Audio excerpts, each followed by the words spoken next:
Good morning from Santa Barbara. Spill the tea with D&E.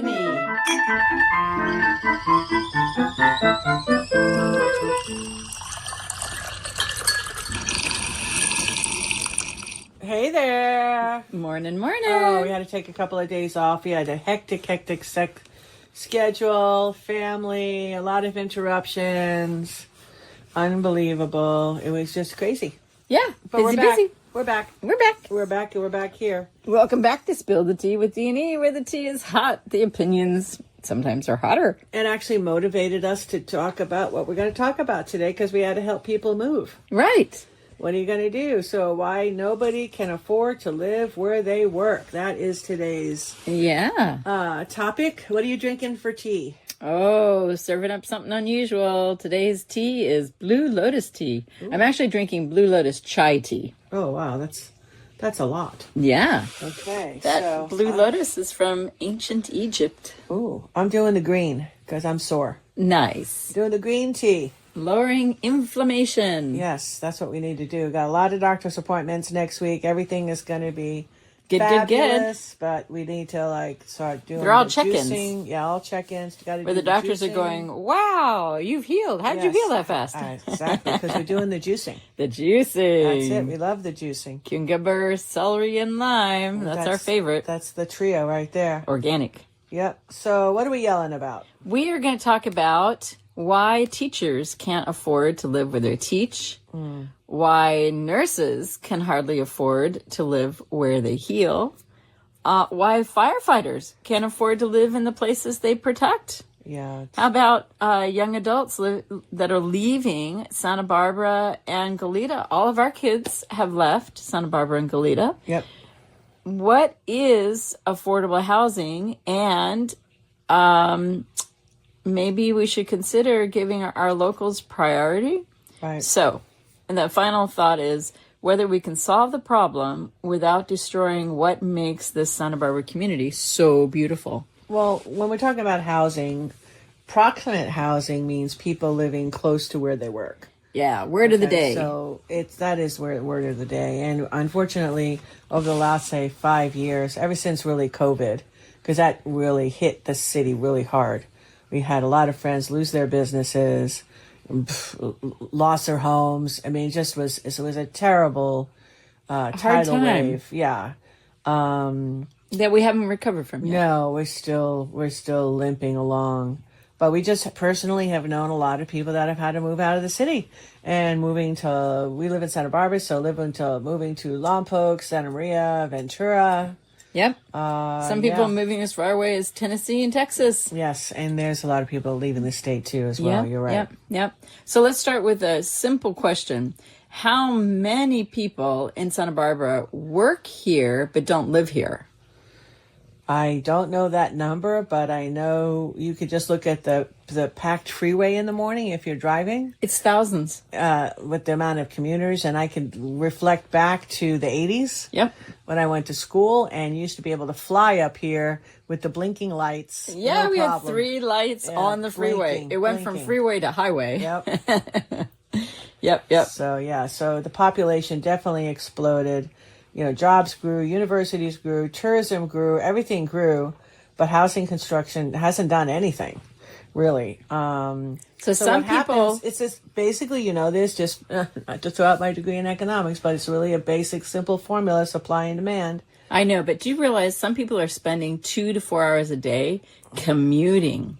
I mean, imagine giving away an entire month of your life just so that you can sit in traffic. Yeah. Well, it's pretty bad. And we're paying California gas prices. Yeah, right. So if now, you don't that's just killing. California gas prices are super high because we do a lot to have clean air. Thank you, clean air. So that has to be another. Yeah, I mean, if you're on the road commuting 2 hours each way, yes. I don't know if anybody's commuting one way 4 hours. Okay, but if you're commuting, because then might as well take a helicopter, because you couldn't afford it, really. Right. But if you're on the freeway for that long, yes, definitely. But I grew up on Long Island, And many of the people that we knew worked into the city. So I grew up with people commuting. Commuting, yeah. That's what they did. My father commuted. I mean, we lived in a little town. Yeah, my parents have always commuted. Yeah, there was no industry in the town that we lived in. I mean, a small little town, Rocky Point, really didn't have many. Maybe in the summer it went to like 5,000, but usually probably 12 to 1,400 during, the year. But in the summer, because people have vacation homes there. Right. So, yeah, I don't know. It's going to be interesting. We're going to lose the teachers, we're going to lose the businesses, and we're going to lose our volunteers because they can't afford to with the gas prices in going up. Community. Good gracious. Yeah. They're not only can they not live here, it's going to get so expensive they can't even work here. Yep. So when people think about Santa Barbara, they think of Santa Barbara as this beautiful paradise, beaches, beautiful mountains, beautiful weather, right? But wow, the home prices are so high. A lot of people have to have a trust fund, a lottery ticket, or I don't know. There's a lot of people have inherited their piece of real estate and they can't even afford to pay the taxes. Yeah, well, on the flip side of it, say, okay, build up all these housing and support the middle class. Well, that's more traffic, that's more schools, that's more water, that impacts the environment. And we're kind of a little island. If people don't realize it, Santa Barbara has south-facing beaches. Say that fast 10 times. Right. We're this funny little, we've got mountains on our side. You know what? Right. We are like, with the other place on the planet that's like us is Italy. Yeah. We have this strange Mediterranean kind of climate. Well, the problem is all I ever hear about is $300,000 and $400,000 impact studies, because that's what anytime you got a new city council, that's the first thing they do, because they don't want to move in any direction. They just want to keep it the way it is. So the real question is, how are you going to build a new infrastructure, and for who? Yeah. And nothing gets done. They do this impact study, and it's just a joke. It's just, I've lived here. It's very frustrating. Yeah, it's a joke. I'm just going to say it's a joke because I've been here since 82. And so I could say with that length of time, it's a joke. So should locals get priority, right? So should affordable housing be prioritized by people who work here locally and live here locally? I think you're just going to have to do what we did when I grew up back east. I mean, you have to commute. It just is what it is. You don't want to make Santa Barbara is never going to go low income housing, even though they said they have this one big complex to say, it's going to be low income housing. There might be 3 units that are low income. Right. People need to realize that. Saying it's low income, it's never going to go down that way. Yeah. It's not going to happen. It's going to be multi-million-dollar condos. It's and too maybe tempting. 2 or 3 people that are going to be saved, and for either the builders, in other words, these are anchored low income for people that are on the priority list that are related to somebody associated with the project. That's just how it is. Period. I want to do a future Spill the Tea and look at some of the truly low income housing where they've built like small houses right along the freeway. There's a whole tract of small houses. There are communities of low income housing that have been built that are truly low income housing. Thing is okay, it's fine, but we know of somebody too that lived down there, and all of her allergies and everything, because you live on the freeway, okay, you're going to get all that toxic. I'm sorry, it really affected her health. Yes. Okay, so when she's the older seniors, I don't know. I wouldn't want to live right off a freeway. Sorry. I know. I can't do that. I don't want the noise, and I certainly don't want all the pollution. And we should say that not only do we have issues in Santa Barbara, but we also have issues in Goleta that's facing the same challenges. Right. So it becomes one of the least relatively affordable places on the South Coast. But wow.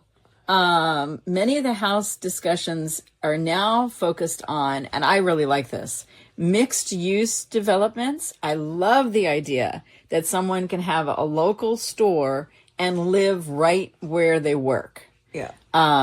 They're also talking about workforce housing, accessory dwelling units. That's kind of what we're really interested in. Santa Barbara has loosened the requirements for, what do they call it?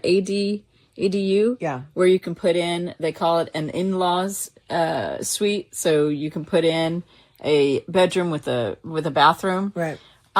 We really, in higher density. I just know a lot of people that have the property to do that. They don't want an ADU. They want to be by themselves. They like everything the way it is. Even though they were allowed to do it, they don't have anything to do with it. And you just can't put up an ADU. It's $200,000. Oh, minimally. To put in an ADU. Minimally. So lots of luck. But I mean, you should get some tax credits or something like that if you could prove that you're giving it back to a local. That would be interesting. Yeah. You're housing a local resident. Like you get waived. You get a discount on all the permits. You get a discount on everything if you could prove that you're giving it to and resourcing it back to the community.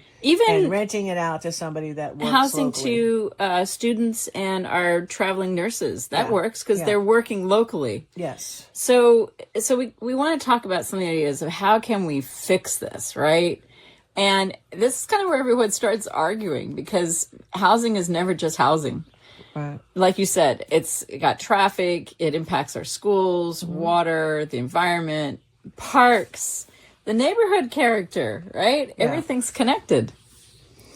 Yeah, it's not. There's trade-offs, okay? And it requires a lot of thoughtful planning. So what you're going to do is do another $300,000, $400,000 impact study because it's some... Gosh, you love those impact studies. I swear to God, when I listen to the news, that's all I hear. Makes me want to get a job as a nonprofit. As a statistician. It's money just being funneled.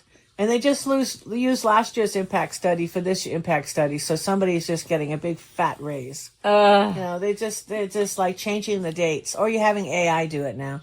Let's do an impact study for State Street. Then that shouldn't cost any money. So here's the interesting thing. No, it's $300,000. Let's bring in AI for a second. The interesting thing is, remember everyone, AI is a large language calculator. Does not have consciousness. So it can access huge amounts of data and then produce things from the data. We just need to, as human beings, we need to interact, ask a lot of questions, really make sure that the data has been crunched properly. But we should be able to do these impact studies way faster and have it cost a lot less money. But that's the thing. They're appropriated so much money to go to their friends in the nonprofit. And if you don't use it, you lose it. That whole system is set up and it's just BS.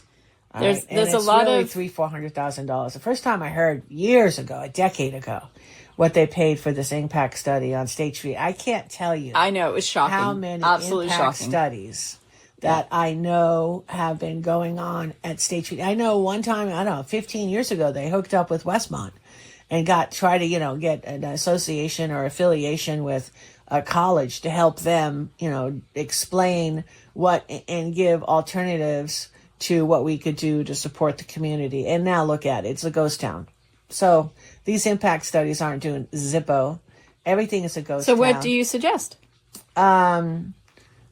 What we have to do is, I would need to go to other communities and seeing what they're doing. That's exactly my thought. I just want a copy. And I'm sorry, but to me, the grass is greener over on the other side. And on the other side, I look at the Netherlands, I look at Holland, I look at Europe. There are a lot of very interesting community setups that I think are fascinating. 500 people inside a Macy's. Oh, yeah. You know what I'm saying? You could build it out. In a really beautiful way. Yeah, no, in a really nice way. You Bougie. Could make inside, and then you have a courtyard where you have all the food. You can have an atrium. You can, put in sunlights. Yeah, right. And, oh my gosh. Make it like a hotel. They're doing so many interesting things with food. Make it like a hotel, and then you're just charging X dollars a month. There's that one fellow, I read an article but about... I don't know what that would do for water and everything else like that, though. Well, so here's the interesting thing. If you do hydroponics and you set it up, yes, using robots and doing so many interesting things, you conserve the water use and you produce really good food because the nutrient level is very high because you're controlling it with the hydroponics. Anyway, there are so many very creative solutions of how we can really enjoyably create community for humanity. We need something modern and futuristic is what we need to do. Yeah, I do think that there are some, and what I have always, there a long time ago, somebody was looking at city developments and so forth, and the reality is we should be living, it's going to sound crazy, we should be living on the hillsides, and the flatlands should be farms. Right. In general, you know, you want to live where you want the flat areas to be the food, and you want your food to be local. Right. So, you know, behind every housing number, I want people to remember is a person. We're talking about caregivers. We're talking about teachers, nurses. We're talking about real human beings. This is a question and concern about our community. And we are strongest when people can participate in the places where we live and we work. Yep. I mean, personally, it's just like no bang on Santa Barbara. It is really nice, but, you know, we definitely have our epic hiccups here. I mean, as far as the beaches go, you know, they're not blue. They're filled with tar, you know. I mean, and that's normal because that is what this area is. Oh, I know it is. It it's a seeps seep hole. tar. It seeps. It's not coming from a busted pipe, guys. No. This is the area. But would I go in the water ever since the fire and the floods? No, I have to wait like another 5-7 years. Well, so to let people know, this is just me. It was a little creepy because they issued. All of a sudden it was public about testing in the water, and it was showing, hey, people stay out of the water because a lot of debris went into the water. And then I had a hard time finding more recent tests. And so... Yeah, they vanished. Let's just say the water flows down from Alaska, so it's on the colder side, but it kind of gets stuck in our channel a little bit, and... Yeah, you just want to be, you want to notice, you want to educate yourself, and yeah. Yeah, Carmel's not that far. If you wanted to just pass Santa Barbara and go up there, I'm just saying. That's what I tell. You know, there's certain areas you want to be super careful. Like, we built up these areas, but, I mean, people aren't acknowledging. I mean, because I feed the homeless on Fridays. I mean, and that has exploded. Yeah. Okay, so, and then the crime. They don't want to talk about that either, but, you know... Go to the emergency room at Cottage Hospital. I mean, it's all in the areas where young kids would hang out down at the funk zone. So you have to be super, super careful. That's all I'm saying. It is the times that we live in. So here's some action steps people can take. Please read the articles about local housing plans. Don't just listen to little snippets on YouTube or snippets on you know, the news. Actually read what the journalists are writing about our local housing plans, because you will get really good information. Attend city council meetings and the planning commission meetings. Sometimes they're televised, but get information. And we want to understand our data. We want to look at our local housing goals, the vacancy rates, the workforce housing. We really want to know this. Well, it is. If you don't get involved, you're just going to be moving out, because it's basic. At the end of the day, it's $2,000 a bedroom now. So yeah, that's just what it is. In my mind, I really support ADUs. I support workforce housing, mixed use development. I'm really curious to see that happen more. Yeah. And I am grateful that they are working on the freeways. My kids are helping Granite Construction. They help do the erosion control and the hydro seeding. Shout out to Acacia Landscaping. Acacia Environmental Construction. Yay! Go kids. Definitely. All right. Well, we have a lot of work. We have to stick together. We can't poo-poo stuff. And it's really, any idea is a good idea. And maybe we could take a bunch of people's ideas and then make it the greatest idea. Yeah. But I think what it is with the technology that's coming our way, we're not even going to recognize in 5 years the landscape anymore. And I think we should take advantage of it. Yeah, exactly. And I think that would be able to cut a lot of costs. And as long as we get our city leaders on board, which they've never been on board, I'm sorry. Then if they don't want to participate, then they need to be, people need to participate in government, and maybe we can get change. Yeah. Because things are not changing. So, ready for a toast? Yep. How about a toast to the knowingness that our community works best when the people who teach and heal and build and coach and protect it actually get to live here too. Yeah, that's a good one. And just how about, let's, perhaps the ultimate measure of a healthy community isn't how expensive it becomes. It's whether ordinary people can still call it home. Ooh. Cheers, Dominique. I love it.